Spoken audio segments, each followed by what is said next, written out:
संपूर्ण शरीराच्या सोनोग्राफीसाठी जिल्ह्यातील सर्वाधिक अत्याधुनिक सोनोग्राफी मशीनद्वारे तपासणी, जलद आणि अचूक रिपोर्टसाठी भिसे सोनोग्राफी व एक्स-रे सेंटर पलूस, संपूर्ण शरीराची सोनोग्राफी, सर्व pregnancy scans, fetal 3D 4D scan, colour Doppler, digital x-ray, elastography, anomaly scan यासह दर गुरुवारी 2D इकोची सुविधा।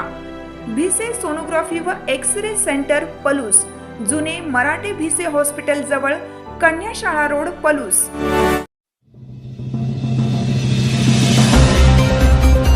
झरे येथील जिल्हा मध्यवर्ती बँकेवरील दरोडा प्रकरणातील आणखीन 2 आरोपींना उत्तर प्रदेशातून अटक। आटपाडी तालुक्यातील झरे येथील सांगली जिल्हा मध्यवर्ती बँकेच्या शाखेत गॅस कटरचा वापर करून झालेल्या धाडसी चोरीच्या गुन्ह्याचा तपास लावण्यात सांगली स्थानिक गुन्हे अन्वेषण शाखेला मोठे यश आलं आहे। या प्रकरणात पोलिसांनी उत्तर प्रदेश राज्यातून आणखीन 2 मुख्य आरोपींच्या मुसक्या आवळल्या आहेत।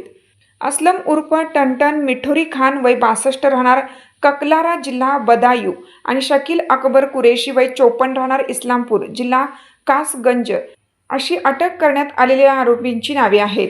या घटनेची सविस्तर हकीकत अशी की 7 जानेवारी 2026च्या रात्री चोरट्यांनी बँकेच्या पाठीमागील खिडकीचे गॅस कटरने कापून आत प्रवेश केला होता। त्यांनी लॉकर रूममधील तब्बल 22 लॉकर तोडून ग्राहकांचे सोन्या चांदीचे दागिने आणि रोकड लंपास केली होती। या गंभीर गुन्ह्याची दखल घेत कोल्हापूर परिक्षेत्राचे विशेष पोलीस महानिरीक्षक सुनील फुलारी आणि सांगलीचे पोलीस अधीक्षक संदीप घुके यांनी गुन्हा उघडकीस आणण्याचे आदेश दिले होते। पोलीस निरीक्षक संजीव झाडे यांच्या मार्गदर्शनाखाली सहाय्यक पोलीस निरीक्षक जयदीप कळेकर यांचे पथक तांत्रिक माहितीच्या आधारे उत्तर प्रदेशात दाखल झाले होते। स्थानिक पोलिसांच्या मदतीने सिडपुरा गावातून या दोन्ही संशयितांना शिताफीने ताब्यात घेण्यात आलं। प्राथमिक चौकशीत त्यांनी इतर साथीदारांच्या मदतीने ही चोरी केल्याची कबुली दिली आहे। यापूर्वी पोलिसांनी या गुन्ह्यात सहभागी असलेल्या इतर 4 आरोपींना अटक करून त्यांच्याकडून 3,25,54,000 रुपयांचा मुद्देमाल हस्तगत केला होता।